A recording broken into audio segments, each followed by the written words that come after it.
Forest spirits.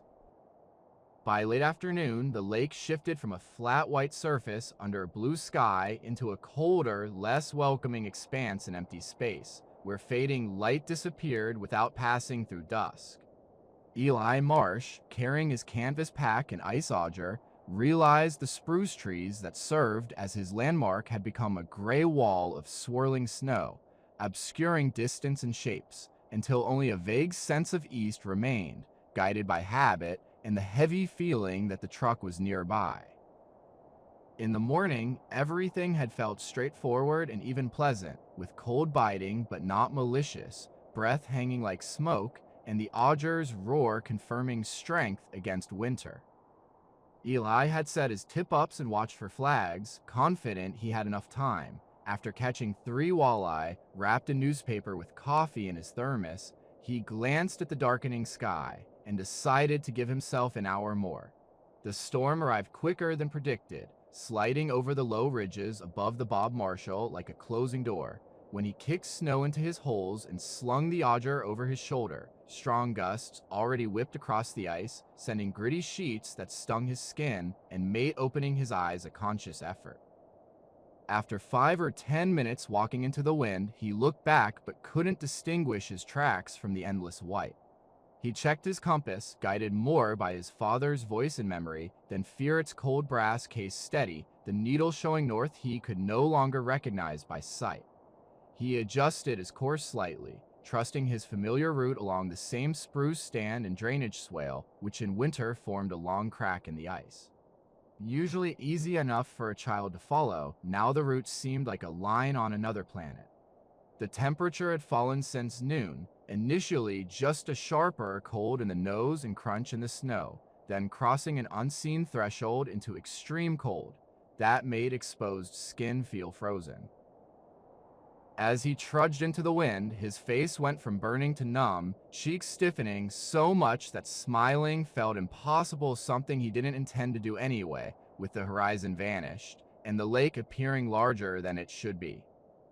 Snow swirled around him, not in gentle flakes, but as a harsh spray that seeped through his clothing, merging with the wind's low growl, almost like a voice conveying cold impatience, as if the storm wanted to erase him. He kept moving, unwilling to admit might be in trouble, fearing his stories of knowing winter and being tough might end with search parties and funerals.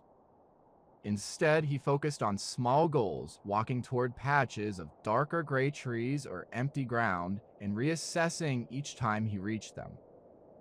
His knee twinged first, a dull ache that flared when his boot broke through the crust into softer snow.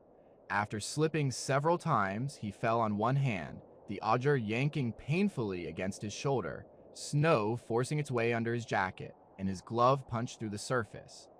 He paused, head bowed, wind roaring, and surprisingly felt the snow wasn't as hard as it seemed. Curling up might have been comfortable, he thought, which scared him more than the fall. The calm tone of that thought like a quiet voice from his father's ranger friend, warning that hypothermia begins with subtle judgment. Lapses made him realize he was in danger. "If I lie down now, I won't get up," he muttered into his scarf. The wind tore apart the vapor, but saying it out loud helped him cling to the idea that he still controlled the situation. He pushed himself upright, feeling the throbbing pain in his knee and sharp sting in his shoulder. He told himself pain was a sign that blood and nerves were still active, that all was not lost. The remaining light merged into a muted gray, blurring depth perception. As he moved, the lake and sky seemed to blend at the edges, creating the illusion of walking through a cloud rather than solid ground. That feeling broke when his right boot struck something solid, perhaps a pressure ridge or shore ice, and he stumbled, his pack throwing him off balance. He slipped into a half fall, hitting the ground hard enough for his shoulder to jar and his head to snap sideways, ringing in his skull and briefly dimming the world to a tunnel. Blood, coppery and thin, filled his mouth from biting his cheek. He lay still a moment, eyes closed, snow pressing cold against his face, wind tugging at his hood. There was a strange comfort in stillness as the storm's roar softened into a low murmur, almost water, instead of air that he nearly believed. But he knew sharply that if he stayed like that, allowing the lingering warmth to take him, he'd die here, trapped by the lake's slow hold. He rolled onto his back, a stiff move that sent pain through his knee, and looked up at the snow streaking across the sky, grainy and jittery like an old film. Through the stinging flakes, he caught a sound no longer wind or ice creak, but something distant, rough-strained and near howl, broken halfway and fading into a harsh exhale. It was instinctively familiar, not because he'd heard that exact sound before, but because it echoed predator signals, triggering a spike of adrenaline that cleared his fog. With a grunt, he propped himself up onto one elbow, then sat, then crouched. Turning his head toward the sound, wiping ice off his lashes with the back of his glove, he saw through the swirling snow a dark shape close to the ground, unmoving and low, more solid than any tree or rock. Initially, it was just a disturbance in the storm, a break in pattern, but as he stared, breathing heavily through his scarf, the shape gradually came into focus, a back, a neck angle, sharply attentive ears angled against the wind. Then finally, the eyes, two pale flat points reflecting what little light remained. They didn't shine, but gleamed enough to reveal their presence. They were level with his own, not towering nor low to the snow, but steady, unflinching when gusts of spun ice blew between them. The animal didn't move closer or retreat, didn't growl or show teeth, but stood at the blurred boundary where the lake or whatever section he was on met land. Its paws sunk in drifting snow that melted into its legs, fur along its shoulders thick with frost. In the storm, judging distance 80 yards 50 or less was impossible, yet at that moment, it felt closer, as if the cold and wind had tightened the space into a thin humming line of attention. For reasons he couldn't explain, Eli's sensed that the animal had been there before he fell, watched his last stumbling steps, saw him go down, and chose, for reasons of its own, not to come closer or leave. He didn't shout or wave his arms like the guides recommended against dangerous creatures, because some quiet instinct told him this wasn't a straightforward threat. As he maintained the gaze, kneeling in the snow amid the cold and distant muttering storm, a strange thought struck him. He was seriously lost, but he was no longer alone in what was to come. For long moments, the storm seemed to pause, the wind just soft enough for Eli to hear his own breath, and the wolves. In that brief silence, he realized the initial fear he felt from those pale eyes had mellowed into something complex: wariness, reluctant fascination, and a strange, unwelcome hint of hope that made no sense in a world where men froze in their driveways, misjudging the weather by an hour. He shifted carefully, feeling pain in his knee and shoulder from his fall, which sharpened his focus away from numbness. The wolf, sensing his movement, lowered its head slightly, not submissively, but like a hunter recentering. More of its body appeared through the snow-frosted whiskers, thick neck rough, mottled gray and white fur. As he examined its flank, he noticed a flaw. One hind leg was misaligned, the joint stiff. When the wolf shifted, a small hitch revealed pain, not absence of it. For a brief moment, he glimpsed recognition, like a memory of a winter afternoon shot that sent a gray shape into the trees. That thought, tangled with others, slipped away. He shook his head to dismiss it and focused on the immediate danger, being on an icy lake in a blizzard with the shoreline and sky erased, his body failing, and the only stable point the wounded predator observing him from the edge of the world. He considered turning away, hiding his back and heading toward the truck, believing movement was better than standing still under that unblinking gaze. But imagining leaving the wolf behind made him feel small and lost in a featureless gray world. His life's logic north, the road, retracing steps, seemed fragile against his aching body. He had always disliked relying on unpredictables, wild animals with opaque motives and unpredictable aggression. Still, he knew a wolf intending to attack an injured man on ice wouldn't reveal itself with a half-hearted howl and remain in plain sight. This wolf chose to be seen. As the wind shifted and carried a faint musky scent blended with cold and old blood, he felt the first uneasy pull of an idea, a mixture of reason and superstition. The wolf moved first, pushing through the icy scene with a single firm step sideways, paws lifting and landing with tireless certainty despite the storm's fury. It then took another step, angling across Eli's field of view toward the northeastern corner of the lake, where shoreline curves into a shallow inlet bordered by spruce and lodgepole pine, a place he knew as the start of an old logging road leading back to the highway. Eli watched, his heart pounding faster than his movement, and as the distance grew from a standoff to a choice, he saw the animal wasn't simply leaving, but kept itself visible at the storm's edge, glancing back with quick head turns checking if he followed. Though it sounded insane, Eli recognized that in town, they'd dismiss it as exhaustion-induced hallucination. Still, options like wandering aimlessly, succumbing to the cold, or waiting for rescue felt like surrender. Moving forward along those tracks, glancing back at the gray frost, was the only semblance of action and story. Adjusting his pack strap, feeling numb fingers fumble with the stiff canvas, he pushed upright, testing his bad knee feeling pain, but grateful it held.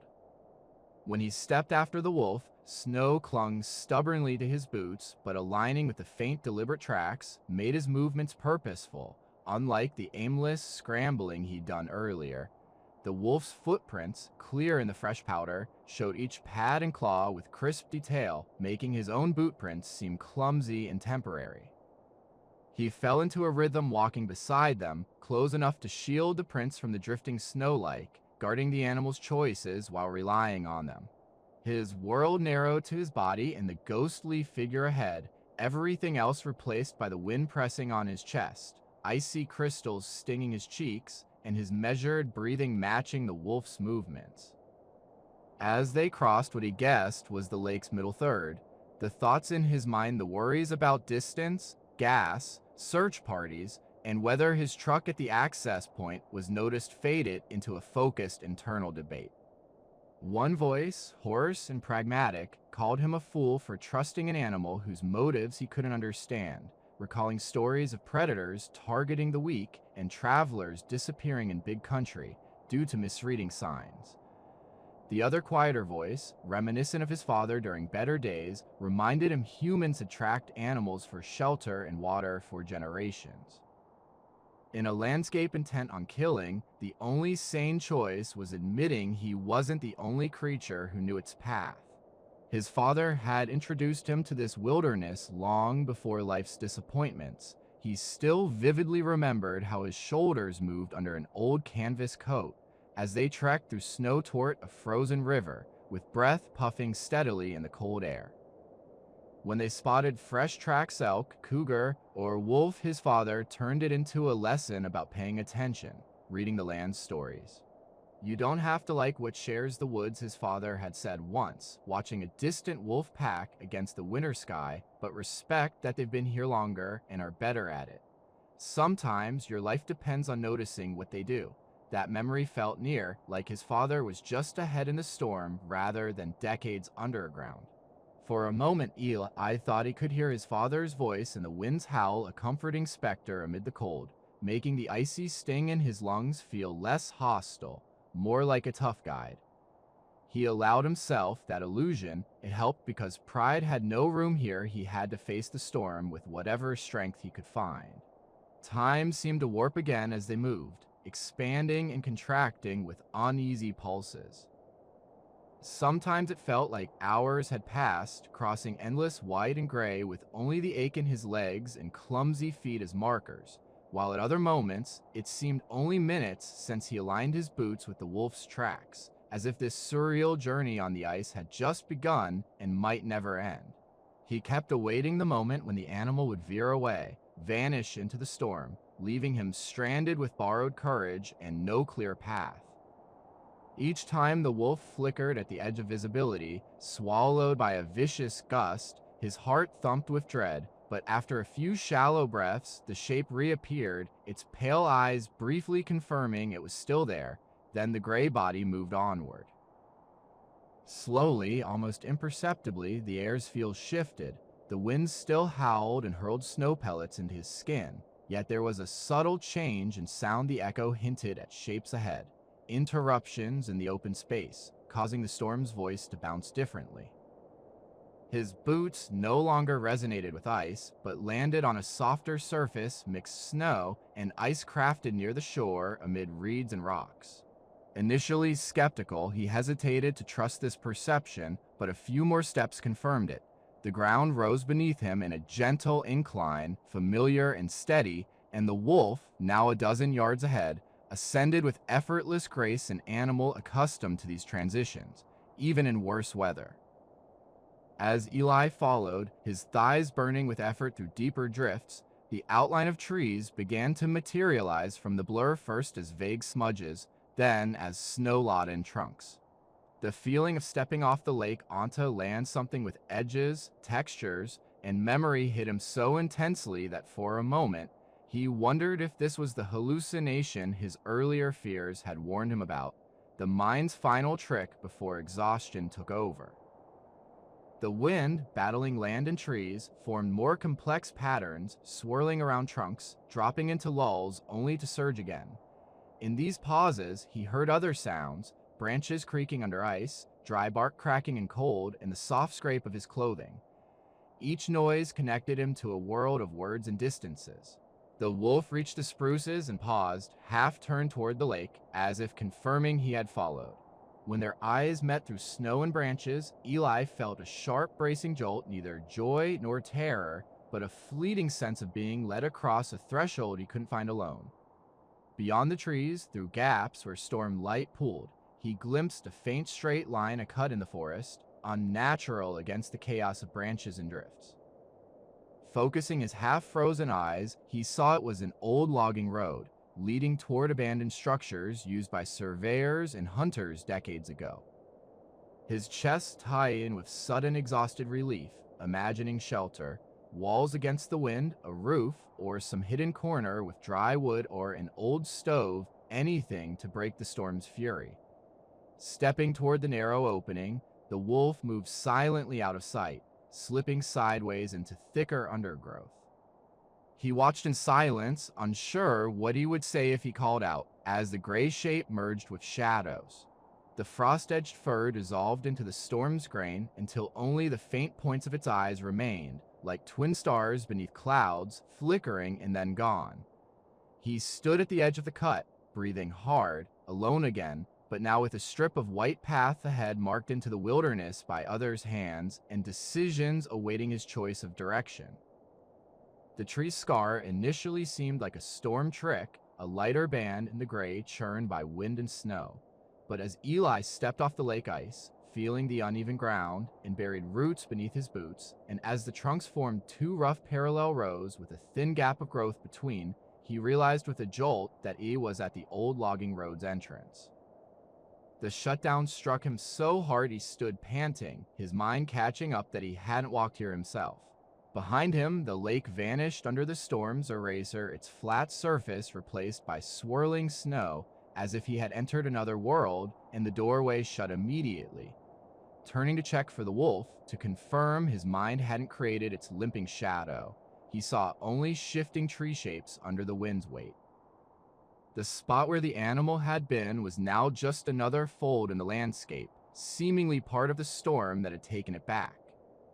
He could have stayed, torn between calling into the empty gray and knowing his voice would be lost in the gale, but the cold pressed on, seeping into his damp clothes, stiffening his gloves to the point of resisting movement, while a sharp ache in his knee reminded him he was flesh and blood, not some mythic figure. He averted his gaze from where the wolf had vanished and focused on the road. The snow there was draped in uneven drifts, some shallow and windblown, others knee-deep. Old tire tracks and boot prints were buried under this year's accumulation, but beneath it, a faint line of the ground's subtle lowering, pressed down by machinery and feet over decades, made him sense continuity. As he stepped into that invisible groove, following the human-made track connecting people, work, and purpose, a faint warmth stirred within him, something beyond temperature. The trees on either side loomed close, branches heavy with packed snow that occasionally cracked free in dull avalanches with a strong gust. Each time, cold loads hit his shoulders and hood, making him flinch before he could stop. The canopy's wind moved differently than out on the lake, torn and redirected by trunks and limbs, creating pockets of stillness where the storm's roar sounded muffled, like distant surf from inside a house. He paused every dozen steps to breathe and listen, as the road's origin offered no clear destination, and he knew the risk of veering into thicker woods where snowdrifts were deeper and fallen branches hidden. During these stops, he heard faint sounds, often unnoticed ice cracking on needles, a stubborn leaf rustling, or frantic scratching underground reminders of life indifferent to his worries. He avoided thinking about the distance, fearing the unknown stretch of shelterless road, causing tightness in his chest. Instead, he focused on immediate tasks: lift a boot, step onto firmer snow, keep shoulders aligned with the trail, and use the trunks as visual guides against the wind's assault. When his mind drifted whether to the wolf's limp or his father's winter lessons, he gently pulled it back as if restraining a dog. As darkness deepened, clouds and tangled branches turned the forest into a bluish gloom, with snow flickering pale and trees monochrome. The shifting shadows tricked his eyes, shrubs appeared as obstacles, gaps between trunks as doorways, shapes his tired mind desperately tried to assign. He caught himself staring at nothing, jerking toward movements that proved to be mere bark flaps. Fatigue pressed down on him, no longer explosive but heavy, as if a machine overused. Each step felt slightly less precise. He sensed clumsiness approaching, risking a fall he might not recover from. To stay focused, he counted steps not for a goal, but to set a rhythm, anchoring his mind to his body's pace, instead of drifting into dangerous fantasies. Eventually, around 20 minutes or an hour later time, lost in the storm, he noticed the slope flattening, trees thinning, letting more of the gray sky through. When he looked up, blinking against stronger gusts, he saw, partially obscured by snow, the sharp outline of a roof. At first, he doubted it, thinking it might be an illusion caused by angle and contrast, maybe a fallen snag mimicking human shape. As he squinted, his heartbeat pounding in his ears, the structure became clear: a low cabin or shelter just off the road to the right, built from weathered planks darkened by years of snow and rain. Its walls were partly buried in snowdrifts up to the window sills, the roof topped with piled frozen snow sliding over the eaves. The sight hit him hard, stirring disbelief and relief, and he chuckled once, a cracked sound torn away by the wind remembering this place, or one like it from Forest Service maps and stories at bar counters. A lean-to built by survey crews, later patched by hunters, then abandoned to weather, rodents, and rot. As he moved closer through tangled sage and fallen fence posts that encircled the clearing like animal ribs, details sharpened, the warped sagging door on rusty hinges, a dark square in the wall, a faint sparkle of a rusty chimney pipe at a crooked angle, cap gone, a window obscured by frost and grime, reflecting only gray sky. Reaching the small rotting stoop, he placed his gloved hand on the door, expecting it to resist tight from years of freeze.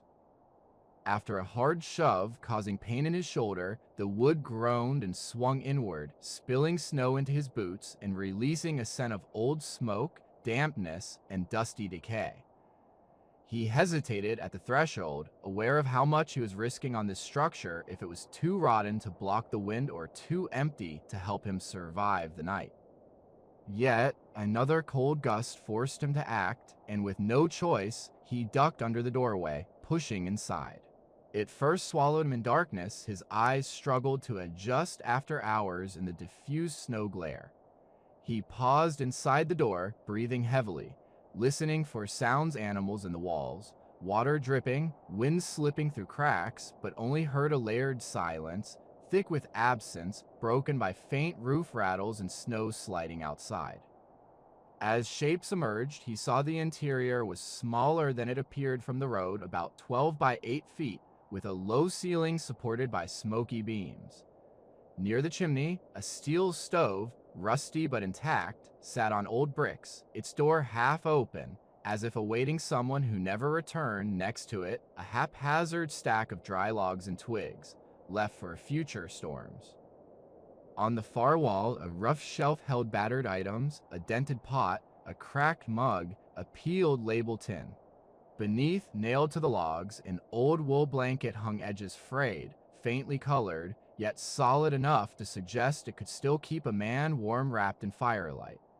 These practical relics, wood, stove, pot, moved him more than the cabin's silhouette, evidence of past occupants who considered others, understood winter's dangers, and left a small gift of grace. Standing there, breath fogging, feeling thawing fingers and toes, he experienced an almost painful gratitude for those unseen hands. When he finally removed his gloves to tend the stove, his hands looked swollen and clumsy, knuckles red, nails dirty and torn, yet he remained focused, kneeling on the rough boards, gathering kindling, crafting a lattice of twigs over shavings from his pocket knife. Each small task, simple yet requiring concentration, grounded him and shifted his mind from the storm's thread into the intimate act of fire-making. When he struck the first match, his hand trembled, causing the flame to flare briefly before dying. The tiny heat burned his numb fingertips before fading, and he muttered softly, more to keep moving than out of frustration. Taking a slow breath, he cupped his hand around the match to shield it from drafts sneaking in through the door and logs, watching the sulfur yellow flame catch steady and carefully lower it onto shavings until they blackened and curled, finally igniting a fragile glow that crept along the twigs. As smoke curled into the cabin's dim air, testing the chimney's draft, his throat tightened with a mix of sobs and laughter, for that small flame symbolized, simply, more time, perhaps another hour or night, to think, remember, and accept that whatever had led him here, by his own decisions and the icy, uncanny path he took, was not finished with him. When the fire caught fully and warmth touched his chilled face, he sensed, more than heard, a faint shift outside the soft imprint of weight on frozen ground, as if something had reached the threshold, but chose to remain just out of view. Once the stove's fire grew beyond kindling into a real blaze, radiating heat that pushed back the cabin's cold corners, Eli felt a disorienting tingling in his hands and feet, painful, as warmth surged in like a malicious tide, forcing him to clench his jaw and breathe through his nose, to avoid ripping off his boots or scratching his skin as circulation returned. The interior then revealed itself as a layered lived space, every smoke stain and rough nail telling stories of men who, like him, had come in from storms, shaken snow off canvas jackets, and stamped boots on warped boards. The walls, built of logs sealed with old mortar and moss, creaked under the wind's pressure, each shutter sending dust drifting through cracks, creating a slow, gritty snowfall in the air. The scent was complex, the stale ghost of past fires mixed with the faint ammoniac tang of mouse droppings, old wood, rust from the stove and kettle, and, subtly, the musk of an animal that might have sheltered here in summer years, alone wrapping him as tightly as the physical warmth, making him feel contained, less alone in the universe's indifference. He sat on an old bench made from stumps and a plank, his back against the log wall, letting the heat seep into his soaked, stiff clothes. As the immediate cold receded, pain in his knee demanded attention, a throbbing ache radiating into his shin and thigh, pulsing with his heartbeat. Since the fall, he'd pushed himself too hard. Each step on ice or road sent shocks through his knee, easy to ignore to avoid lying down in agony. Now, in the safety of the cabin, the bill was due. Reluctant to remove layers after working so hard to stay warm, feeling like inviting another storm, the man began assessing the damage. His fingers fumbled as he unfastened his boots through the heat, peeling off stiff, half-frozen laces and leather from his swollen feet. He pulled down damp, sour-smelling wool socks, exposing skin flushed red around toes and heels, mottled with pale patches near whites that could easily turn worse. Clumsily, he massaged his feet, trying to revive feeling, while the pins and needles flared, then faded. Then he examined his knee, torn jeans, crusted with half-frozen blood, the fabric stuck to skin beneath. Gritty, swollen edges flaked with dirt from the impact, torn from rock or branch. He rinsed the cut with melting snow, then from warm water in his thermos, the heat stinging but oddly cleansing. Carefully, he dabbed the grime with his shirt's sleeve, removing layers to wrap his knee with a strip of blanket coarse fibers, scratching his skin but stabilizing the joint, anchoring him against wobbling weakness. The process left him dizzy and sweaty, despite the cold air, droplets cooling as they traced down his temples. Leaning against the wall, he closed his eyes briefly to the dizziness and felt an emptiness in his stomach more than hunger, a gnawing ache that grew sharper with each breath as he smelled wood smoke and imagined the scent of cooking, though no food appeared. He clenched his jaw and took inventory to distract himself from hunger and understand what he had if the storm persisted into the night. Longer, from his pack, he pulled the 3 walleye wrapped in soggy newspaper, their stiff bodies not yet frozen solid, the fishy metallic scent rising when he opened the paper comforting, yet faintly nauseating in his current state and the rest of his sparse supplies. Half a bag of trail mix loaded with peanuts and raisins, a couple of softened energy bars, and a quarter loaf of dense homemade bread his neighbor had handed him that morning with a joke about not returning without fish. It wasn't nothing, but it wasn't much either, especially with hours or days before anyone might realize he was in trouble. The thought weighed heavily, causing his shoulders to sag and him to breathe out a slow, tired sigh.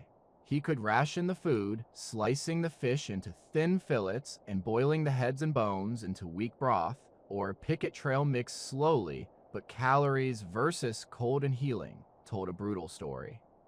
Even with shelter and fire, his margin for error was narrow. The isolation pressed on him more as the immediate cold threat eased, the cabin's single room seeming to shrink as silence intensified every creak loud in the absence of voices. His mind, no longer occupied with practical tasks, turned inward, dwelling first on fears how long, how bad, who might come, and then on older, deeper worries he had kept at bay through sheer effort. He remembered last winter, the dry February air stinging his cheeks as he scoped from behind a pine trunk overlooking a clear cut like this one, elk and deer tracks below the snow. A movement at the tree line caught, his eye ghost-like gray fur slipping between trunks, a quick flash of a head and muzzle, hinting at an eye before the shape disappeared deeper into the cut. He had not needed to shoot, wolves competed for game, and he had heard stories of their numbers from local men hunts spoiled by packs passing just ahead, tracks where hooves were missing. When he squeezed the trigger, feeling the rifle's familiar recoil, it was driven more by irritation and dull anger than necessity by how difficult everything had been that season work, Bill's, how his life lacked the steady competence his father had worn like an old coat. He recalled how the animal jerked mid-stride, perhaps a stumble on hidden ice or the shot's impact. It didn't fall, thrash, or roll like wounded deer, but veered sharply into denser trees, leaving disturbed snow patches and a dark smear, possibly blood or a branch shadow.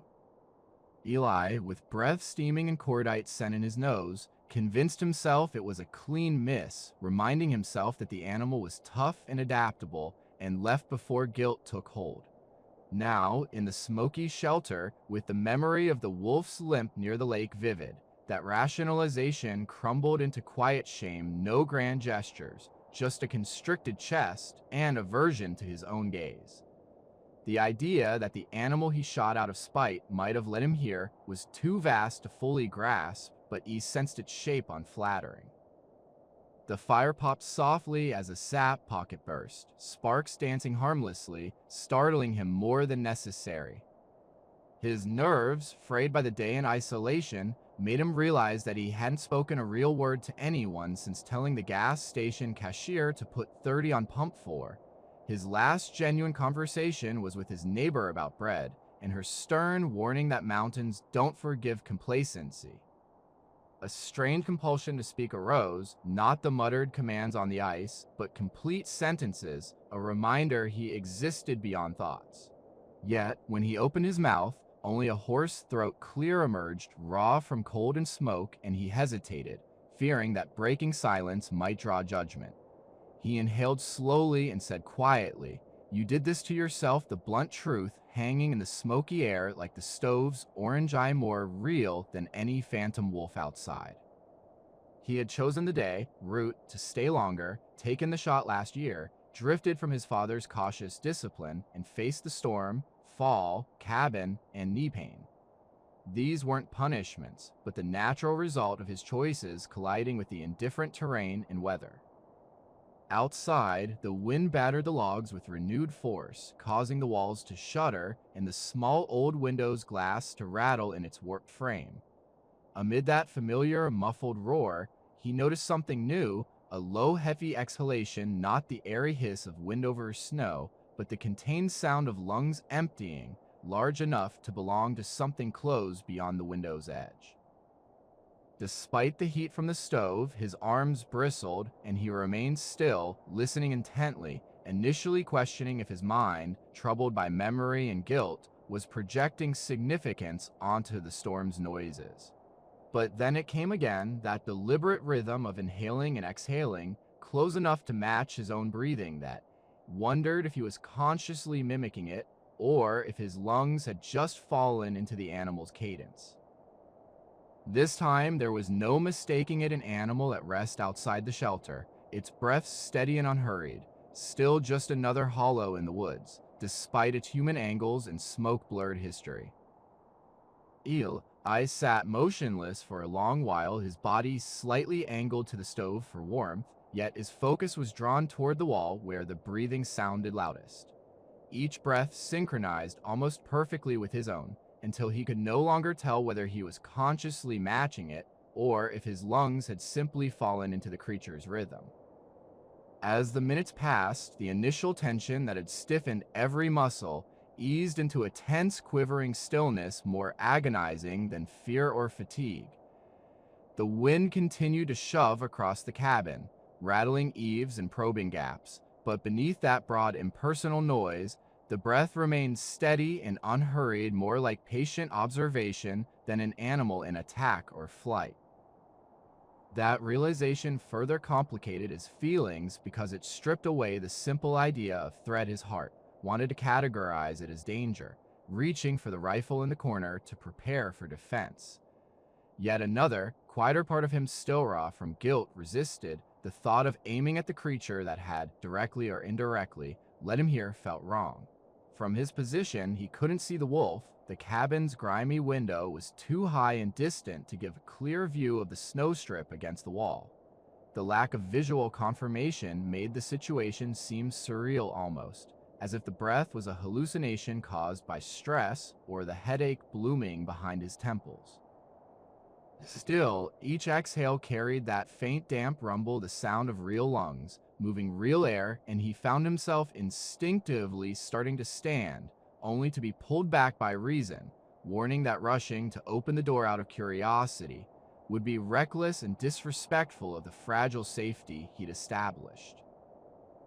The fire shifted to a deeper, sustainable burn, flames wrapping around thick logs and turning them orange from inside.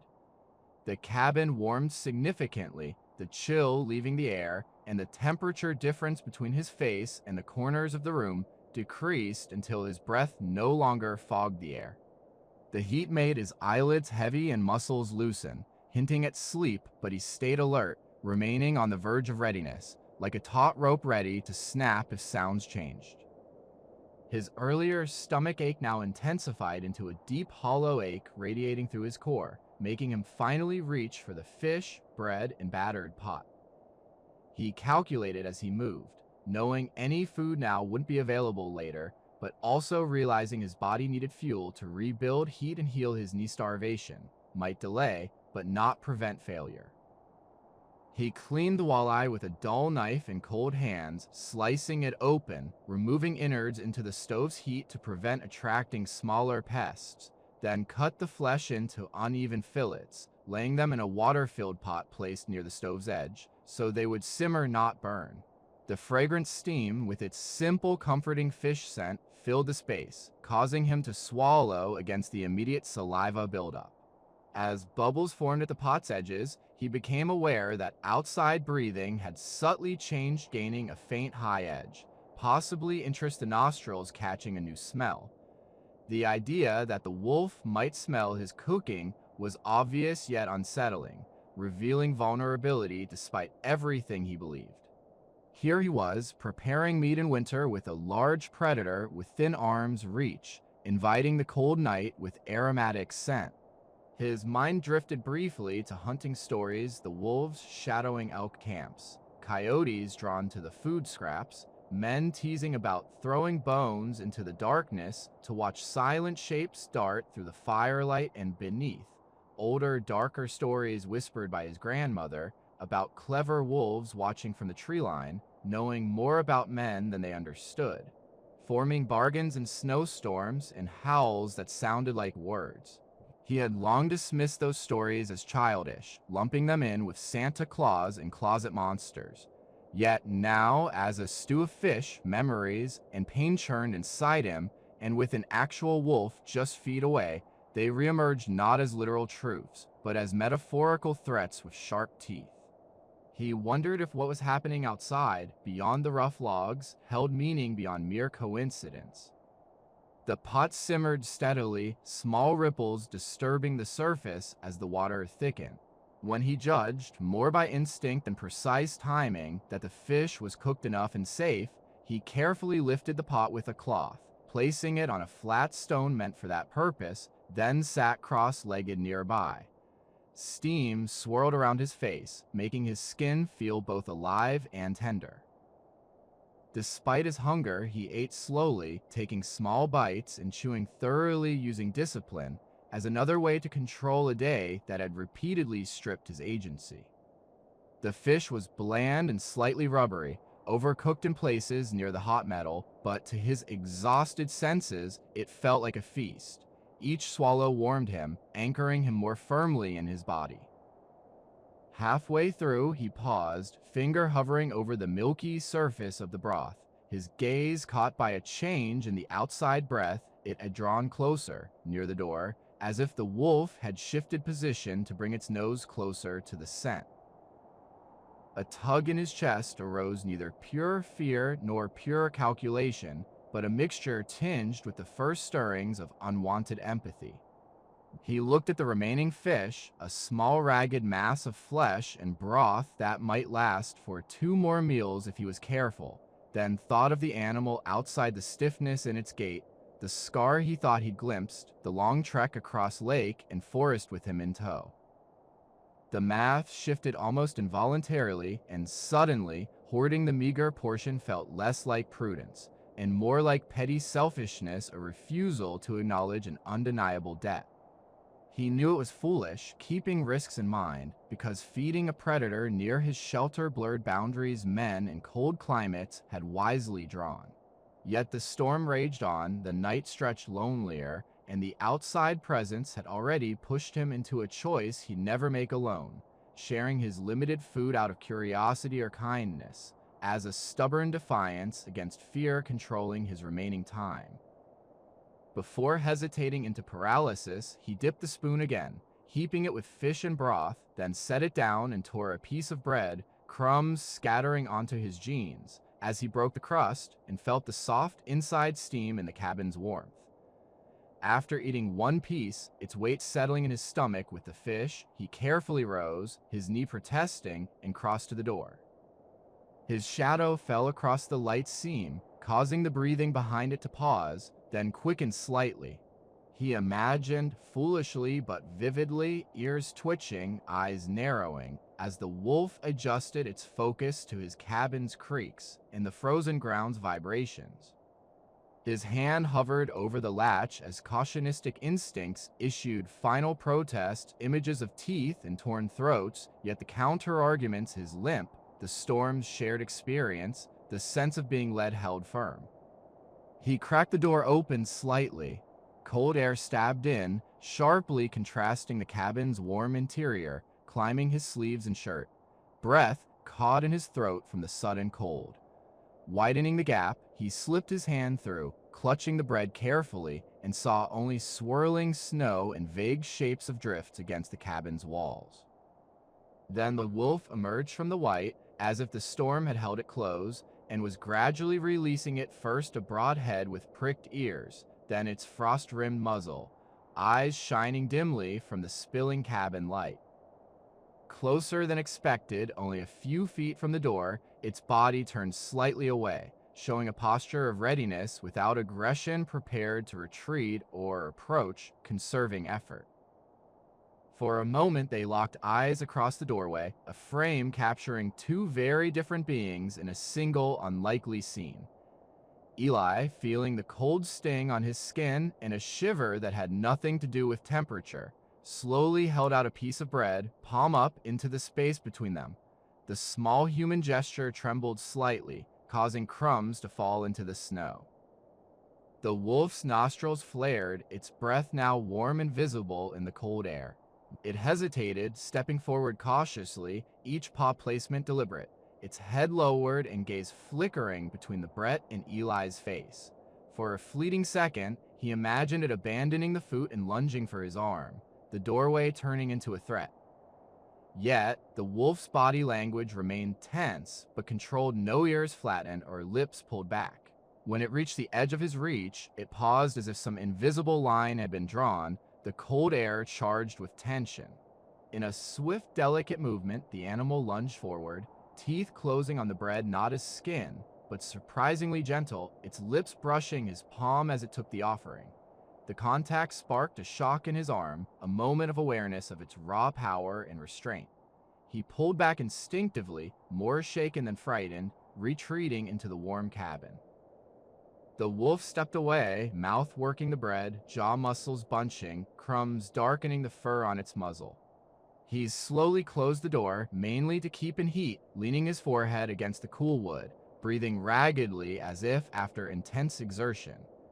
The wolf's musk still lingered in the air, wild and musky, layered with bread's yeasty scent and a faint ghost of smoke.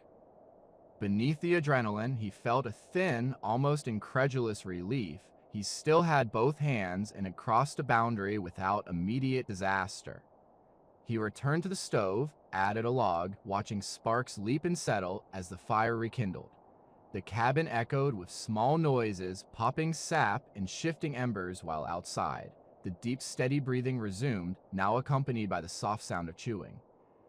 Each crunch was oddly soothing, like a heartbeat echoing his own through the winter night. When the outside chewing faded and breathing settled into that slow, even rhythm, the cabin seemed to exhale, tension easing slightly. The rough logs and smoked ceiling seemed to relax, as if expecting violence that never came. Ellen, standing by the stove with his hands still tingling from touching the cold whiskered muzzle, felt himself unwind, muscles between his shoulder blades loosening after so much tension. Outside, the storm persisted relentlessly, the wind dragging long, scratchy sounds over the roof, yet the fire's predictable warmth contrasted sharply with the raw forces beyond. The night's fury and the contained blaze created a strange balance, with the slow, conscious breathing of a wild animal somewhere in between, holding him as if trapped between glass slides. Sleep came in waves, not smoothly. His body was pulled between exhaustion and wary alertness, and as he sat on the bench, wrapped in a wool blanket, with one eye on the stove and an ear to the outside, his thoughts slowed down into drifting images and memories bleeding into present sensations. He did not recall choosing to lie down, only realizing he was no longer upright, his cheek on the rough bench, legs stretched toward the fire, his bandaged knee now a dull ache rather than sharp pain. The warmth from the fire had become heavy and enveloping comfort or drowning, depending on how far past wakefulness he was. He hovered in that space where shadows deepened into something more than darkness, and the crackling woods seemed to speak in whispers from another room. Initially, the sounds were vague, a familiar brain trick of recognizing patterns in white noise, like hearing words in rushing water or engine hum. Gradually, one thread broke from the murmur, a low, rough tone, fluctuating in a cadence eerily similar to speech in Eli's half-asleep mind. Primed by the day's strange events and past stories, grasped it as if it had been waiting for this moment. His consciousness began shaping it into something he understood, even as another part of him doubted. He was no longer solely in the cabin. He existed both there and in a fragmented, overlapping landscape composed of memories and sensations, smells of wood smoke and wolf musk, the feel of frost on his skin, the weight of the blanket, and the log wall pressed against his back.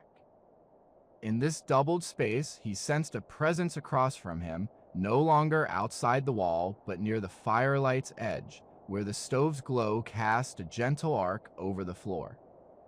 The shape was wolf and not wolf simultaneously, its body a mix of gray and white, like the storm that had swept over the lake, its hind leg limp and limping.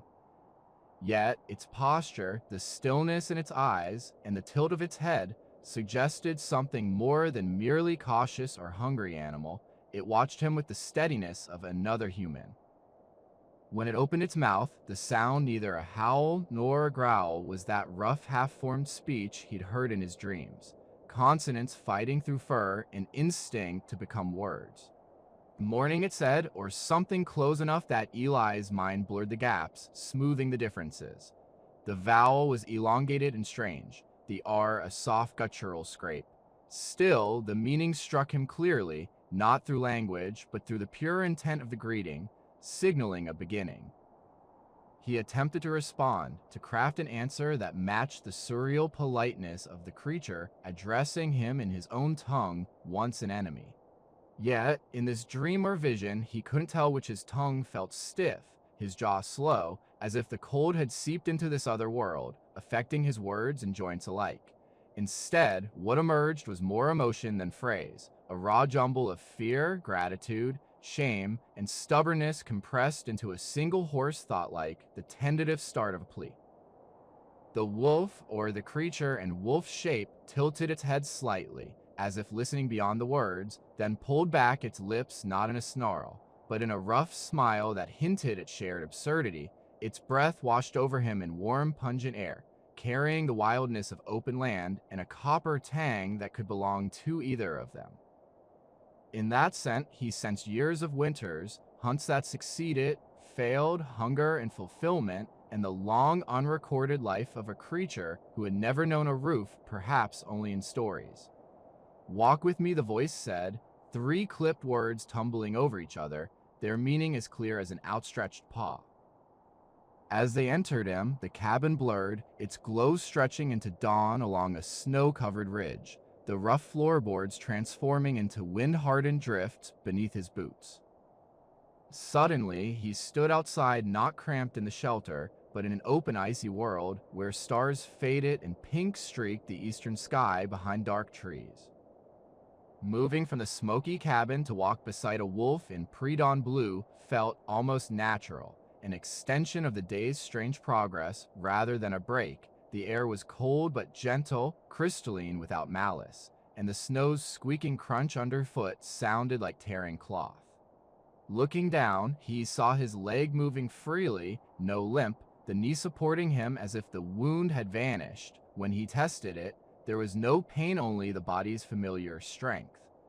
This realization unsettled him, marking this space as not fully physical, yet the sensation of relief, even briefly unburdened by injury, was intoxicating enough to make him hesitate.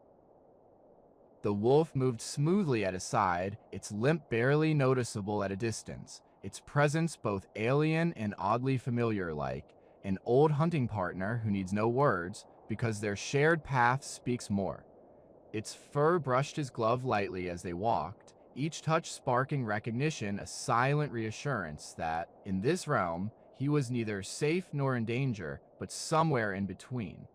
They traversed the ridge for what seemed like both an eternity and a moment, the landscape shifting subtly with each crest, sometimes tall straight spruces resembling Montana ranges, Other times, twisted scrub-like shapes recalling distant half-remembered stories, or skeletal burned trunks reaching black fingers from snow sparkling with a metallic sheen. Throughout, cold, snow, and silence persisted while the scenery changed the coursing remained the same. At one point, as they skirted a shallow ravine, Eli spotted movement below two figures wading through waist-high snow, their blurry outlines revealing desperation.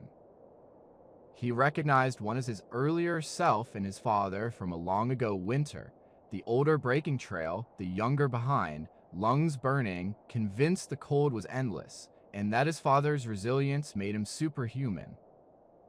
The vision blurred, the scene shuddering like disturbed water, and the second figure morphed from his father into the Eli.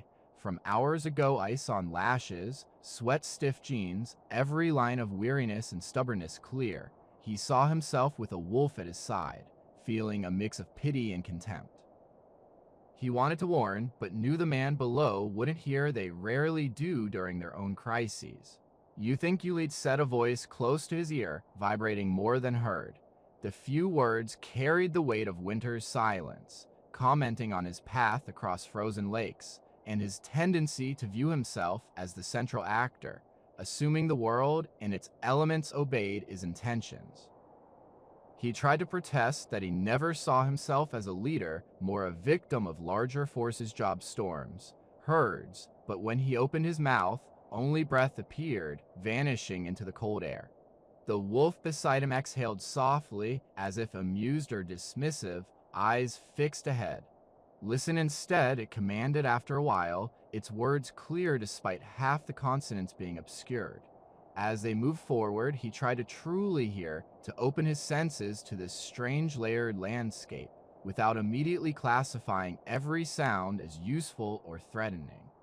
He noticed the delicate ticking of ice crystals settling in the snow, the faint dry rattling of distant branches in a wind that barely reached them, and the low murmur that might have been the frozen lake's memory or his own blood flowing beneath it all, a low pulsing hum that now felt more like a presence spreading through the ground, air, and both their bodies. The path they traveled, if it could be called that, since no tracks marked it, but their own took them down off the ridge toward trees he suddenly recognized as the ones surrounding the cabin. Their shapes looked familiar now, differently from when he first stumbled into their shadow. As they approached, the scene blurred into a thicker atmosphere, resembling the smoky air of the shelter, with tree trunks and snowbanks softening at the edges as if seen through waking eyes. His legs felt heavy, each step deliberate, and the loose blanket draped around his shoulders became heavier, like snow settling on a branch. The wolf slowed with him, matching his faltering pace until they reached the vague outline of the cabin door, which seemed both inches and miles away. It stopped, angling its body toward him in a way that suggested questions and farewell. Morning, it rasped again, deeper now, as if from within its chest, and he understood with vivid clarity that the next time he opened his eyes, he'd see the first pale dawn beyond the window. The conversation or bargain here wouldn't survive intact in the bright, harsh light of day, likely unraveling into what his rational mind would call hallucination or dream. He yearned to remember the animal's shape beyond symbolism, to recall each scar, the hue of frost-edged fur, how its eyes softened briefly when he offered the bread, but details slipped away as if erased and redrawn by unseen hands. What stubbornly remained was the sense of walking alongside something truly wild wounded, uninterested in redemption yet, for a fleeting moment, willing to share a journey with him. He awoke abruptly, a sharp pain stabbing his knee and ash falling from the stove's coals. His heart pounded as if he'd been running, the wool blanket tangled around his legs like a trap. The cabin was dark, illuminated only by the dull red glow behind the stove's grate. The air had cooled, each breath producing a faint cloud, and the quiet felt different, thinner, dampened storm sounds turned to a tired murmur. For a moment, he doubted if the wolf was still outside or if it had ever been there, questioning whether the voice he recalled was just his hypothermic confusion trying to make sense of the night. The uncertainty pressed on him with a hint of irrational disappointment, as if something promised in that dreamlike world had vanished, as insubstantial as breath. After his eyes snapped open, Eli lay still on the bench, heart pounding as if snow remained under his boots on a ridge. The echo of the wolf's rough voice, real or imagined, vibrated within his chest. He focused to distinguish the fragmented dream from his surroundings, the iron stove's muted red glow, the pale strip along the window's frost-covered glassware dawn's first light seeped through, and the scent of cooled ash and old smoke, rather than mountain air. His mouth was dry, tasting of sleep and smoke, his throat scraped when he swallowed. He pushed himself upright, joints aching, the blanket slipping into his lap, and as the dream dissipated, leaving just the simple command walk, he sensed the profound silence outside, a stillness as deep as the storm's rage had been. The cabin's air had grown colder, his breath now faintly fogged, his hands prickling with heat lost without notice. Cold pressed against the walls, waiting to creep in again through cracks, a reminder that his respite was temporary, a pause, not a solution. Both the icy silence and the wolf's distant words hinted at the same core truth: his refuge here was fleeting. He slowly lowered his injured leg from the bench, bracing for the usual sharp pain when bearing weight. His foot reached the floor, and the joint held, though a dull, throbbing ache persisted, now stiffer after overnight. The skin around the wound was hot and tight beneath the makeshift bandage, muscles above and below feeling as if tied in too hard, then left to cool.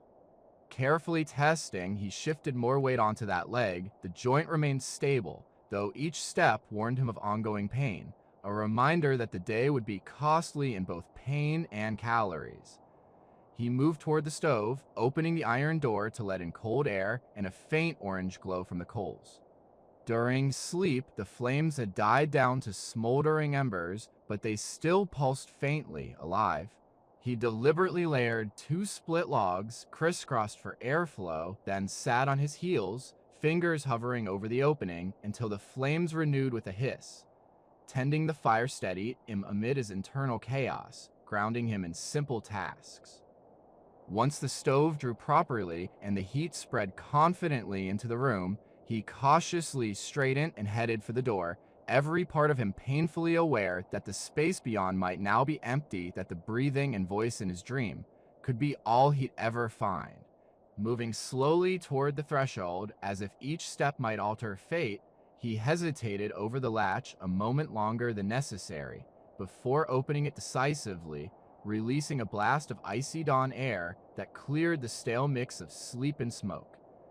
The light outside was thin and muted, a dull pewter hue that, after darkness, felt almost harsh. Squinting, he stepped out beneath the low eaves. The world had transformed overnight, the storm's roar had vanished, leaving a landscape both familiar and eerily unchanged, smoothed and rounded by snow. Every branch and stump was cloaked in unbroken white, reflecting the weak morning light with a dull sheen.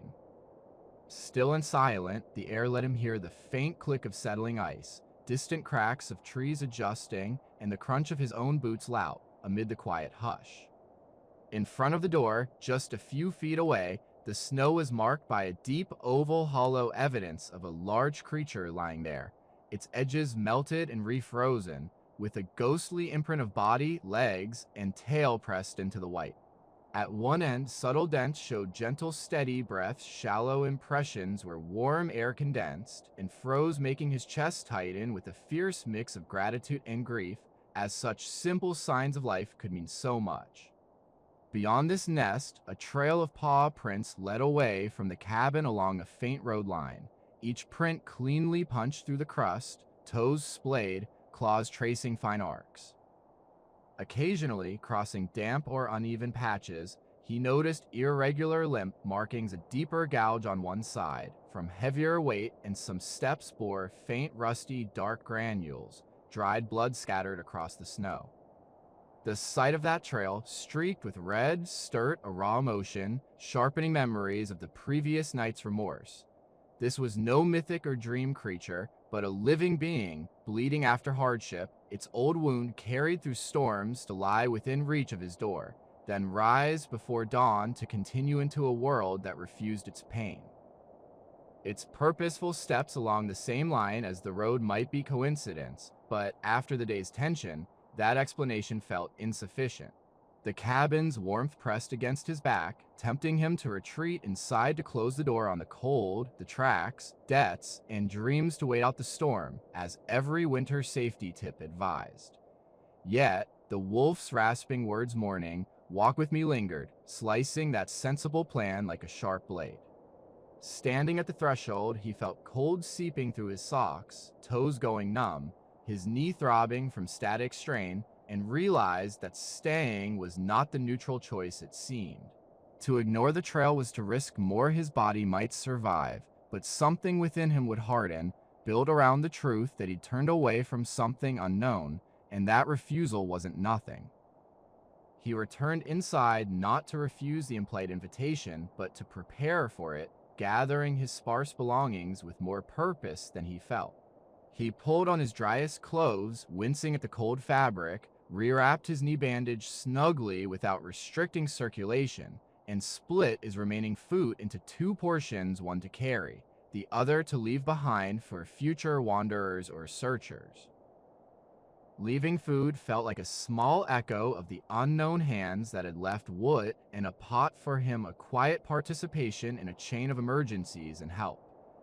He filled his thermos with hot water from the stove, knowing it would cool fast, but hoping lukewarm was still better than snow on his tongue. Wearing his coat, his shoulders protesting its weight, he adjusted his pack straps higher to avoid jarring his knee when walking. Each small step was like a ritual, a gesture saying he was choosing, with eyes open, to re-enter these events. Before leaving again, he paused at the door, one hand on the latch, and looked around the cabin, the stove quietly humming, the bench where he dreamed of things he couldn't name, the dented pot and chipped mug on the shelf, shadows in the corners from the previous night. Despite its drafts and dust, he felt tenderness for the space, which had held not only his body but a piece of his fear, preventing it from breaking him on the ice. He turned, opened the door, and stepped into the cold. It hit him immediately, sharper than before, stripping warmth from his skin. His breath hissed as his lungs adjusted. He closed the door with a click, sealing the heat inside, then stood in the pale morning light, watching wolf tracks winding down the road into dense trees. The sky was lightening gradually from gray to an almost blue hue, with high, slow-moving clouds marking distant air currents. The snow at his feet glowed faintly, the crust sparkling where wind smoothed it, and the wolf tracks cut sharply into the surface proof of a life and death decision made in flesh, not mind. He placed his boot next to the first print, not covering it, but close enough for his stride to follow the pattern. As he stepped away from the cabin, the movement felt like a continuation, the second part of a question on the ice, and also like the beginning of a new chapter in a story that only pretended to be about fishing and storms. His knee protested, breath hitching in the cold as doubt briefly surged, almost drowning the memory of that rough dream-torn voice. But with the second step, then the third, the repetition became its own reason, the path unfolding with small, manageable choices, easier than the overwhelming one of staying or leaving. The forest welcomed him silently, trunks passing like dark witnesses to his progress, snow dripping from branches, soft thumps sending powder avalanches. He followed the winding road, wolf tracks veering around deeper drifts or fallen logs before returning to the main trail. Each turn lessened the sense of solitude, replaced by the knowledge that someone else had already passed this route, a shadow within a shadow. The wood silence was nuanced, distant cause, faint scurries under snow, creaking trees and cold gravity all live beneath the surface. He listened for another sound, the faint, almost inaudible paw steps or wolf breathing ahead. No sound at first, only disappointment, like late arrival to a meeting already over. The trail narrowed, flanked by ridges with deeper snow shaped by the wind.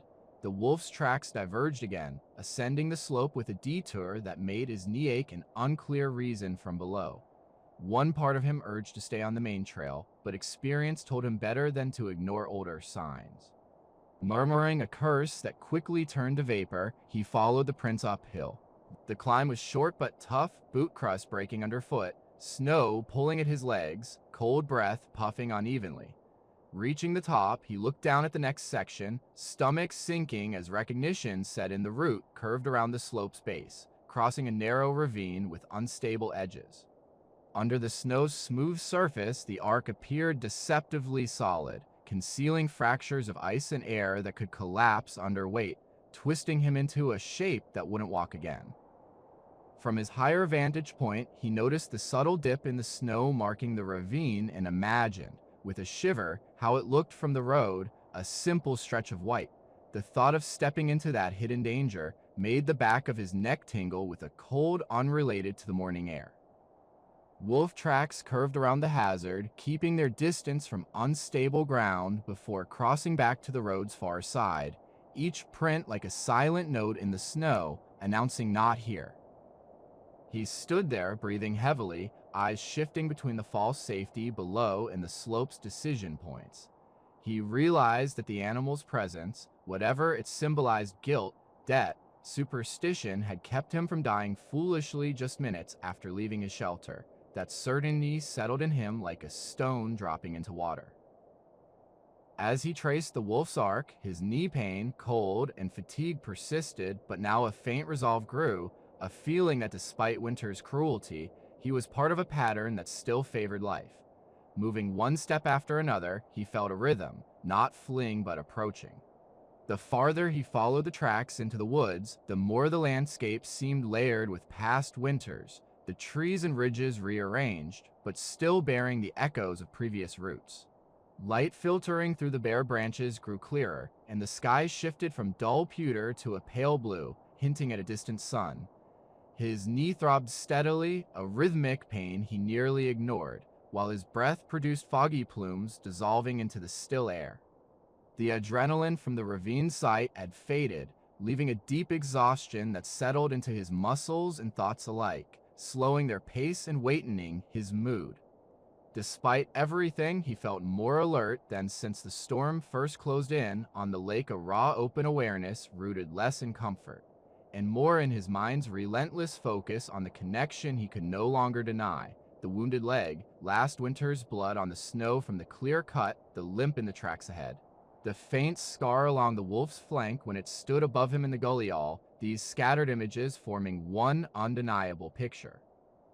He tried to counter his conscience, reminding himself wolves move often, injuries are common, and a limp or scar doesn't prove it's the same wolf seen months ago, but each excuse sounded increasingly hollow, more practiced line than genuine belief.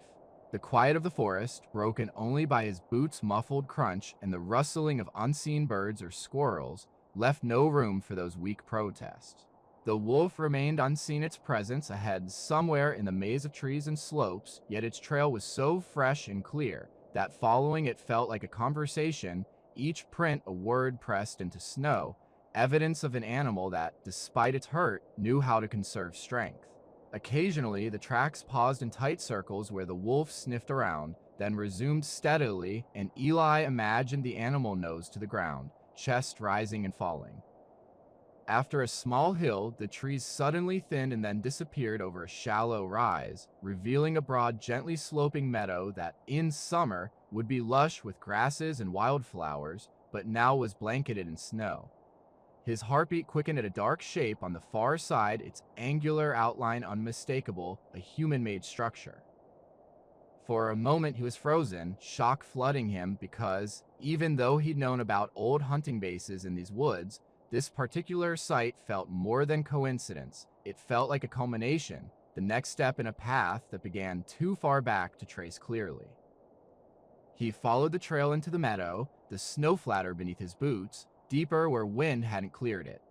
As he moved, the shape ahead clarified, a cluster of low buildings around an open space, a larger main cabin, a few sheds with sagging roofs, and a tall skeletal frame, once holding an antenna or lookout, now half collapsed, leaning tiredly like old men. The wolf's trail led directly to the biggest cabin, then curved around its side toward the darker trees behind, avoiding any looping near his shelter. Eli felt a sudden irrational irritation at that deviation, as if the animal's refusal to stop or wait in the yard was a personal slight. He quickly suppressed the feeling, ashamed of it, but the sting remained, a reminder of shifting expectations he hadn't accepted. He slowed as he neared the first building, his boots creaking in silence, observing the familiar setup not because he'd been there before, but because he'd seen similar layouts in other outposts or old ranger photos, the bunkhouse, shed, maybe a small skinning shack or fuel store, arranged for efficient movement in deep snow. Memories of 20-something hunting trips with men sharing stories about crews stuck at these sites for months, battling storms and boredom with cards and whiskey, flickered through him, a camaraderie he'd never fully embraced. The yard was eerily untouched, snow smooth between structures, except where the wolf's trail cut through, leaving a single line. The untouched surface made the place feel staged, waiting like the men had just stepped out and might return at any moment. Frosted windows, where not boarded, reflected the snow. He placed his boot next to the first print, not covering it, but close enough for his stride to follow the pattern. As he stepped away from the cabin, the movement felt like a continuation, the second part of a question on the ice, and also like the beginning of a new chapter in a story that only pretended to be about fishing and storms. His knee protested, breath hitching in the cold as doubt briefly surged, almost drowning the memory of that rough dream-torn voice. But with the second step, then the third, the repetition became its own reason, the path unfolding with small, manageable choices, easier than the overwhelming one of staying or leaving. The forest welcomed him silently, trunks passing like dark witnesses to his progress, snow dripping from branches, soft thumps sending powder avalanches. He followed the winding road, wolf tracks veering around deeper drifts or fallen logs before returning to the main trail.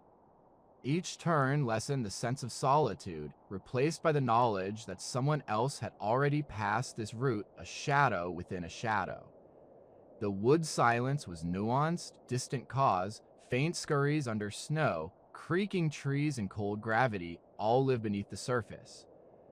He listened for another sound, the faint, almost inaudible paw steps or wolf breathing ahead. No sound at first, only disappointment, like late arrival to a meeting already over. The trail narrowed, flanked by ridges with deeper snow shaped by the wind. The wolf's tracks diverged again, ascending the slope with a detour that made his knee ache an unclear reason from below. One part of him urged to stay on the main trail, but experience told him better than to ignore older signs. Murmuring a curse that quickly turned to vapor, he followed the prince uphill. The climb was short but tough, boot crust breaking underfoot, snow pulling at his legs, cold breath puffing unevenly. Reaching the top, he looked down at the next section, stomach sinking as recognition set in the route curved around the slope's base, crossing a narrow ravine with unstable edges. Under the snow's smooth surface, the arc appeared deceptively solid, concealing fractures of ice and air that could collapse under weight, twisting him into a shape that wouldn't walk again. From his higher vantage point, he noticed the subtle dip in the snow marking the ravine and imagined, with a shiver, how it looked from the road, a simple stretch of white. The thought of stepping into that hidden danger made the back of his neck tingle with a cold unrelated to the morning air.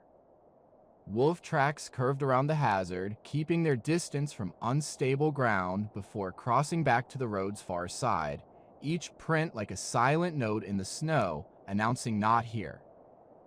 He stood there, breathing heavily, eyes shifting between the false safety below and the slope's decision points.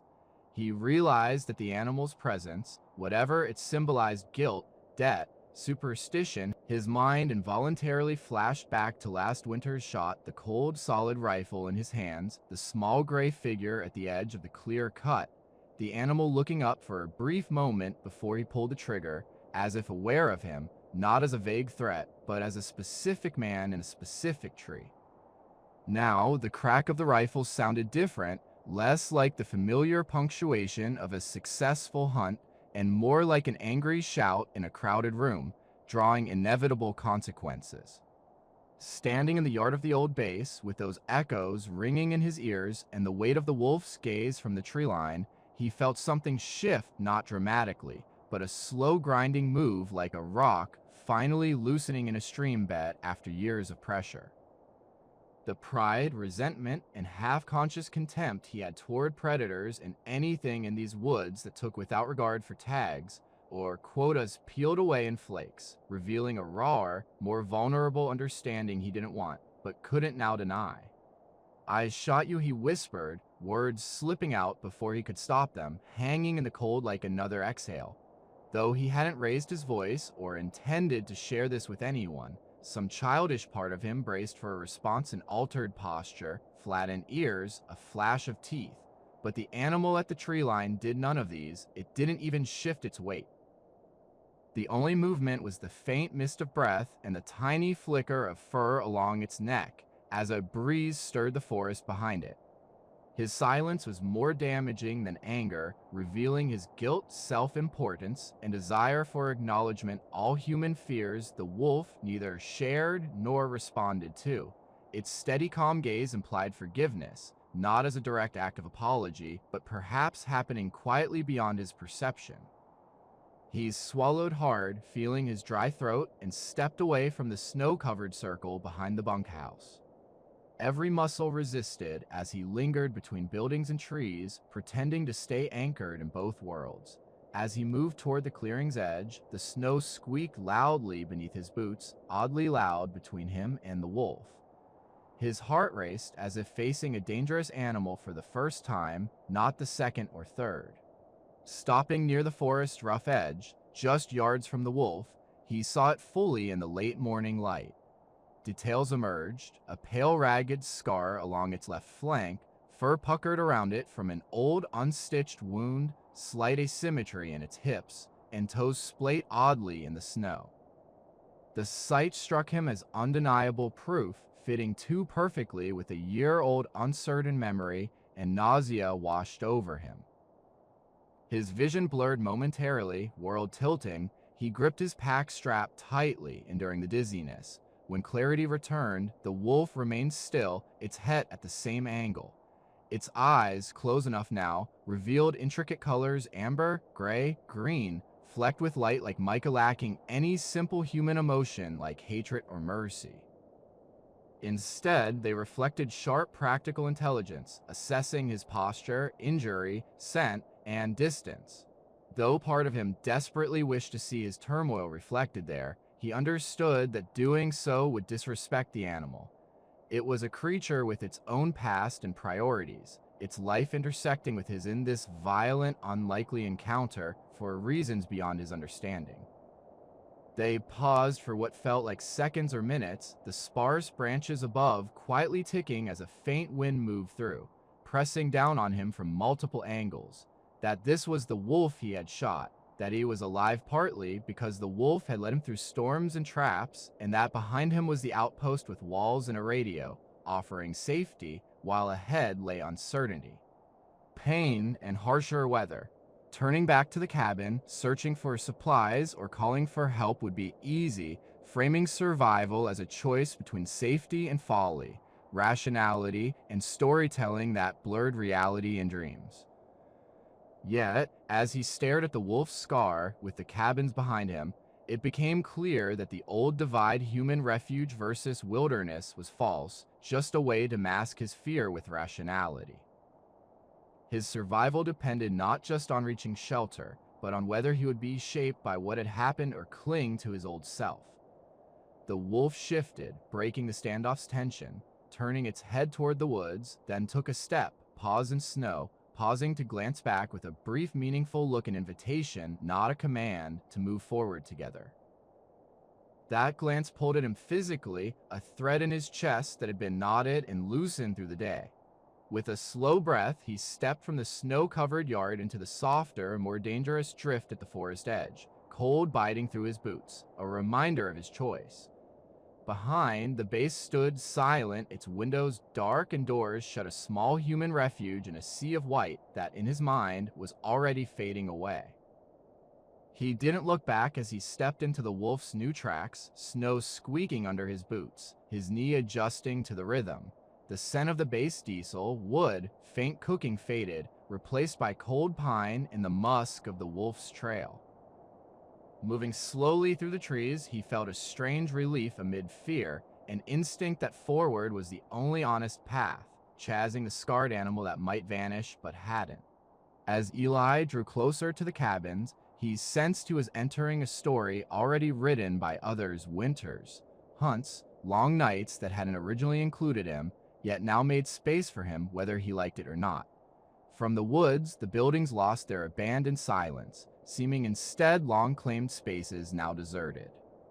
He kept looking back, expecting the wolf's shadow to reappear, but after a final glance, the animal vanished into the woods, trail dissolving into older tracks and small animal movements. The absence of fresh prints near him suggested the wolf had stopped at the clearing, recognizing it as human territory. The snow in the yard was nearly knee-deep in spots, the paths long erased by storms. He lifted his boots high, knees protesting as the adrenaline faded. Reaching the cabin's front steps low, wide, buried under drift, he inhaled sharply, lungs burning from the cold. His limbs felt hollow, energy drained. The door was weathered wood, faded paint hidden beneath icy crusts. Hesitating briefly, he was wary of what lay beyond, not ghosts or predators, but the weight of absence that can linger in empty spaces. Steeling himself, he grasped the icy handle and pushed the door open. The door initially resisted, swollen from cycles of thaw and freeze. He had to push with his shoulder, grunting as his injured leg bore more weight, until the ice at the threshold cracked with a brittle sound and the door swung inward slightly, releasing a breath of stale coffee, cold ashes, diesel fumes, and dusty sour fabric and paper odors from storage. He widened the gap and stepped into dim light, not complete darkness, but soft daylight filtering through the windows and faint rectangles on the floor. Yet, after the snow's brightness, it made him pause and blink. As his eyes adjusted, he saw a large common room with an open kitchen along one wall, battered tables, benches, and a wood stove with a steel plate above to protect the ceiling from heat. Pegboards bore outlines of missing tools, their shapes still faint in the dust and oil-stained wood where hands had darkened the grain. Along the far wall, a row of bunk beds with thin debris-covered mattresses and blankets tossed hurriedly suggested hasty departures. Silence here felt different from the forest or smaller shelter muffled, filled with echoes of past voices, arguments, and laughter lingering like cobwebs. Every small sound, the crunch of snow from boots, the rasp of his breath, the creak of the floor resounded strangely, making the room seem both larger and more claustrophobic, as if walls listened. He moved slowly, eyes scanning the mess, a moisture-stuck deck of cards, a dried brown-ringed mug, an overturned metal chair, a brittle calendar with dates circled in red, its pages stiff when he reached for an image of a lush summer landscape, now almost obscene in its warmth. He instinctively pressed the power switches, tracing their dusty rectangles, knowing the generator was likely out of fuel or frozen, but flicked them anyway.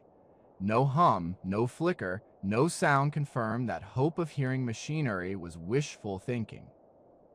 In a small makeshift office, he found a battered metal desk beneath scattered papers and logbooks, a corkboard with old maps of the drainage area, faded flags marking logging and survey sites, and a dusty squat radio on a chipped shelf against the wall, its coiled microphone resembling a resting snake. His heart quickened at the sight, a surge of hope he quickly suppressed, knowing our radio's presence didn't guarantee it worked, especially after months of Montana's freeze-thaw cycles. Still, just having the device altered his thoughts, even if dead, it symbolized a connection to a world beyond the ridge's roads being cleared, others waking in storm-affected homes reminding him. He wasn't doomed to spend his days wandering snow-covered landscapes behind a limping wolf, burdened with guilt. He brushed grime off the radio, revealing scratched dials and a panel of seemingly old, unfamiliar markings relics from a previous era. He hesitated at the power switch, tempted, then listened to the outside wind whispering around the eaves, snow softly falling, and finally, he flipped it, trembling more than he admitted. A brief, painful moment of hope and fear passed, expecting disappointment, but unexpectedly, a faint crackling hum emerged. Distant insects in summer, heat, and one indicator light glowed weakly, a dull amber sign of stored energy still alive. He laughed short, incredulous, startling himself, then felt overwhelmed relief, fear, awareness of potential failure nearly knocking him over. Gripping the desk, he reached for the microphone, its surface cold and dusty, pressing his thumb on the switch that would change him from listener to speaker. His sluggish, crowded mind suddenly became frantic, words racing to be sent, a plain help call with unknown coordinates, a clearer report of his situation, a desperate shout of his name into static, hoping someone might recognize it. Beneath, the foolish ideas mentioning the wolf or explaining the day's changes died quickly in practicality's cold light. He pressed the button, felt the click, and spoke with a rough, thin voice that sounded oddly young. "This is Eli Marsh. I'm at an old hunting base in the Bob, east spur of Swan Creek Ridge. I got caught in yesterday's blizzard, am injured, supplies are low. Radio just came on, anyone reading me?" His words came out hurriedly, lacking official protocol, but carrying all the details he could squeeze into one breath. He released the button, the radio hummed louder, briefly like inhaling, then settled into steady crackle. He held the mic close, listening for anything besides his heartbeat and the building settling. First came static, a low, uneven hiss like distant sea waves, then a glitch and faint, garbled fragments of a voice, too quick to understand, as if someone had spoken at the moment he let go. He tried again another call, adding more location details, but only static, and the same fleeting fragments appeared, dissolving as he leaned in. Adjusting dials with numb fingers, he swept across frequencies, catching odd noises, occasional bursts that might have been distant voices, weather reports, or echoes of unrelated transmissions. The more he listened, the more the fragile line between hope and illusion stretched under his need. The radio worked technically, and voices out there traveled invisible paths, carrying mundane details. But there's no certainty those paths crossed his, that his weak signal could reach someone who understood its urgency. Eventually, his thumb cramped from pressing the button, and his throat ached from repeating his name and situation into noise that offered no acknowledgement. Realizing that focusing solely on distant rescue had narrowed his awareness dangerously, he set the microphone down, leaving the radio humming a surrogate heartbeat, and stepped back into the larger room. The pale sunlight through the windows had shifted slightly, marking late morning's slow passage into afternoon. The base now felt different. It had become a junction between isolation and connection, a place where men could be alone, yet remember others could be reached. That should have comforted him, making him stay, wait for organized help, and feel justified. Instead, standing in the doorway, listening to the radio's low murmur and wind's creaks, his thoughts drifted to the trees beyond the clearing and the scarred shape that vanished into them. The cabins with their bunks, stoves, and empty hooks suddenly seemed filled with ghosts of routines and sacrifices, pressing him back into the person he was before the storm, before the snow's limp. He contemplated what it would mean to stay and be found, the questions, reports, and how he'd fit into a narrative storm, shelter, luck with the radio, and how all unsettling parts of his experience would be sanitized or turned into jokes. The wolf would become a fading detail, the dream dismissed as hypothermia's trick, and his long shift in perception buried beneath relief at survival. Outside, a plank rattled in the wind, snapping him out of his spiraling thoughts. He realized he was clenching his jaw painfully, shoulders raised as if expecting a blow. Consciously, he relaxed, exhaling a long breath of old air and ash. The radio crackled with distant fragments he chose to ignore, listening instead to nearby simpler sounds, wind brushing siding, snow settling on walls, and the steady hum of his own blood. He stepped onto the front stairs, pulled into the cold yard where the crisp air hit him sharply, making the cabin feel cramped and stuffy. The sky had brightened, with a faint washed-out sun behind the clouds, and the snow mirrored this dull light, marked by his tracks and the wolf's trail leading into the trees. Standing there, coat fluttering in the breeze, he felt the burden of two choices behind him: the base with its radio, bunks, and the looming presence of other humans if he stayed. Ahead, the forest with its unpredictable terrain, weather, and the fading paw prints of a wounded predator, whose motives for sparing him, if any, were unknown. A gust of wind rustled the trees, sending snowflakes dancing in shimmering curtains, and in that instant, the forest seemed alive, moving and breathing, indifferent to the cabins and their promises.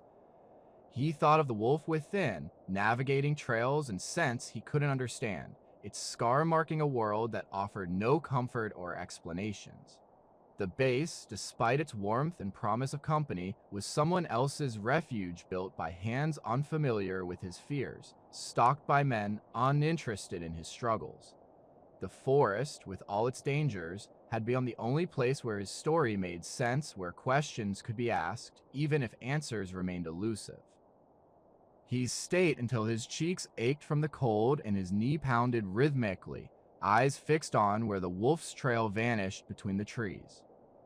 In the thin evening light, the gap beneath the branches resembled a tunnel's mouth, an opening leading either to the storm's end or another unpredictable conclusion.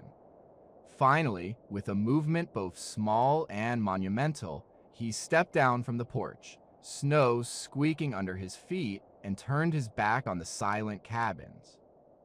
As Eli left the last low rooftop of the base and entered the trees again, the dim winter evening light turned every shadow into a blue-gray, smear and snow into a blank page.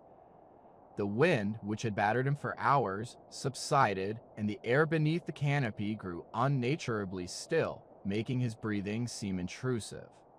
The wolf's tracks now showed a slower, uneven pace, with its injured hind paw leaving faint scoops, echoing Eli's own cautious halting gait over the snow, his injured knee, and the wolf's scarred leg, creating a strange duet. As time passed, he felt more like he was following another creature's world, while memories of the base faded into the background. The surrounding forest subtly changed, taller, more spaced out spruces, patches of lodgepole among them, and the land rolling in gentle rises instead of broken hummocks. A faint sound of running water reached his ears, initially doubt, then the delicate murmur of a creek beneath ice, hidden but present. Once he paused against a tree, overwhelmed by dizziness from fatigue, injury, limited rations, and hypervigilance, feeling the world tilt. The urge to sit and let the snow close around him like a cold tide was strong, especially now with the storm past, the woods quiet, and the base still within reach if he turned back. But within that quiet, a fragile yet persistent understanding emerged. Survival alone, detached from how he moved through this land, related to its inhabitants, would feel shallow and trivial in hindsight, a near-death episode turned into stories and social media posts. He'd seen men whose brush with catastrophe became just another badge, another excuse to continue old patterns, and the thought of turning his experience with the wolf into a trivial anecdote was more repulsive than risking another night in the snow. He pushed away from the tree, breathing through the dizziness, and kept walking. The cold was now less a foe than a stern teacher, its presence in his chest and fingers a reminder that each step was a fragile negotiation he couldn't fully control. The light faded from pale silver to a deeper blue, and as shadows thickened between the trunks, the forest character shifted from open daytime woods to something older and more abstract, more hint than form. Eventually, the wolf's trail led him into a small hollow, a shallow scoop where trees receded, creating a more enclosed space.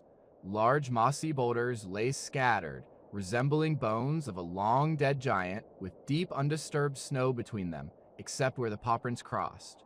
At the center, the track stopped. Eli paused, chest rising and falling, breath steady in the cool air, and stared at the last print, a crisp impression of pads and claws with uneven depth from the injured leg, but no further marks, no signs of a jump, fall, or a struggle, just the abrupt end of tracks in the snow, as if the animal entered and simply chose not to leave more evidence.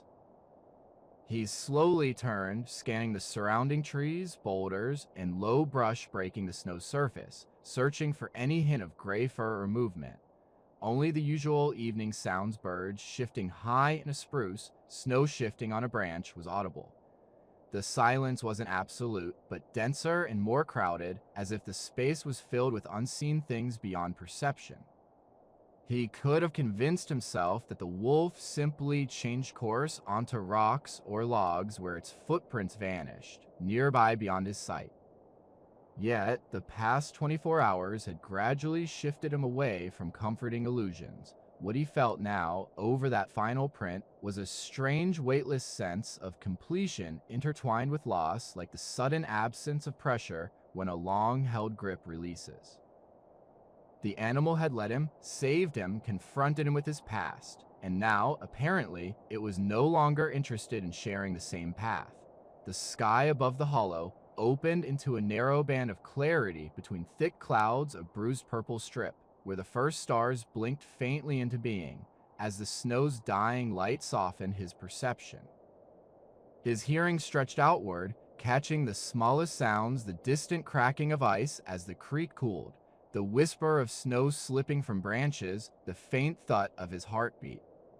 He thought, not analytically but through visceral images, about the last 2 days, the ease of lying on ice, the storm's eyes, the pain of falling, the creak of cabin floorboards, the warmth of the stove, the unreal dream of wolves speaking like men, the scar on the animal's flank, its trail around a hidden ravine called by death, the bloodstains on its track, and his knee-thin red threads woven into winter's white cloth. Surprised by the clarity, he recalled his father's old lesson that wilderness didn't care about stories, storms, predators. Cliffs had no interest in whether he was on a journey of self-discovery or just fishing. He smiled, a crooked, painful twist of his cracked lips, hearing his father's gruff, amused voice echo in memory. Yet here he was, unable to deny that this wild terrain had become the setting for a story that defied his father's categories. The themes circling him: guilt, fear, stubbornness, will, the thin line between hallucination and insight, coalesced into an unspoken question in that hollow: the cost of remaining who he was versus becoming someone else. The wolf, leaving as it did, refused to answer directly. There was no final moment of the animal resting its head in his lap or turning away from some threat. Only this, that for 2 days their paths had aligned, and he was alive, at least partly because of that bond. The cold deepened gradually, first subtly, as the air grew sharper on his nostrils, and the wind pressed more insistently, skimming over the hollow's edge, and then more forcefully, seeping into his clothing, stripping away the warmth he had gained through movement. His practical mind, still counting calories and daylight, warned him he couldn't stay all night without shelter. Any peace or revelation he sought would come at the expense of his core temperature. The instincts that had prompted his ascent from the snow now urged him to listen.